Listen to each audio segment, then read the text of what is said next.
Memorial tent over there, guys. All right. He put his hands on me. I told him not to. He put his hands on me. Wait, did you catch that? Listen to his voice breaking down while the adrenaline wears off. This is the exact moment reality hits him like a freight train. He keeps repeating, "He put his hands on me," over and over, like that somehow justifies pulling a weapon and ending everything. This right here is why unchecked ego is the absolute most dangerous thing you can carry. You get into a minor scuffle, somebody shoves you, and instead of just walking away or throwing a normal punch, you escalate it to the absolute point of no return. Now he's crying to the cops because he realizes his entire life is practically over, all for a split-second reaction. This body cam footage completely destroys the internet narrative that it was some massive gang-up or a coordinated attack. It was just one immature kid who couldn't control his emotions when his pride got bruised. And the wildest part is, he actually thought that excuse was going to hold up in court. Just look at the officers completely ignoring his tears. They've heard it all before. Under a memorial tent. Don't reach for anything, all right, man? Stop right there for me. Dispatch 443. I got the suspects, and they're currently treating the victim.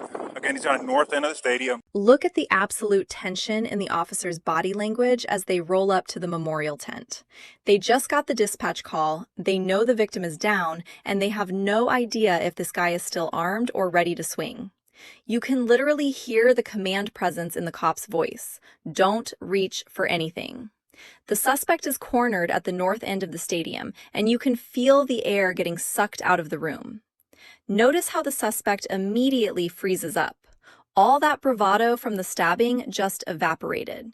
It's fascinating to watch the psychological shift from aggressor to victim mentality the absolute second the badges show up. This initial approach is exactly what the jury had to watch on repeat.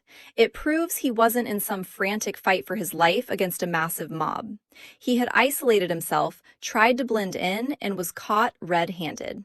The precision of the police response here is textbook, locking down the area before he even had a chance to think about a secondary escape route. This will be a late suspect. Already? No. We searched them. Got nothing. I don't know what happened. 423. Checkers everything about CPR progress for a little bit.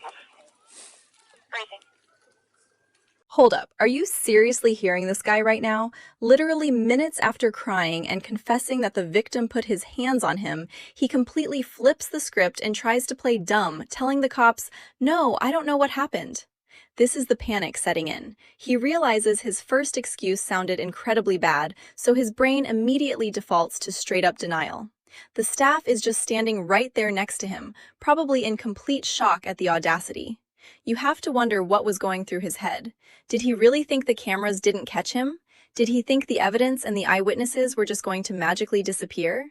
It's this exact kind of bizarre, real-time contradiction that made the jury roll their eyes and slap him with 35 years. When you get caught on high-definition body cam changing your story while the adrenaline is still pumping, your defense attorney's job goes from difficult to absolutely impossible. This right here is the exact moment the self-defense argument officially died. Now look at the actual layout of where this all went down. I know the footage is incredibly grainy, but this wide-angle context is crucial to the case. The camera is positioned way far back, catching the entire stadium area. This shows you exactly how isolated the incident really was. There isn't a massive crowd swarming around them. There's no ambush waiting in the wings. It's just wide open space. If you're claiming self-defense and saying you were brutally jumped, you need evidence of an inescapable threat.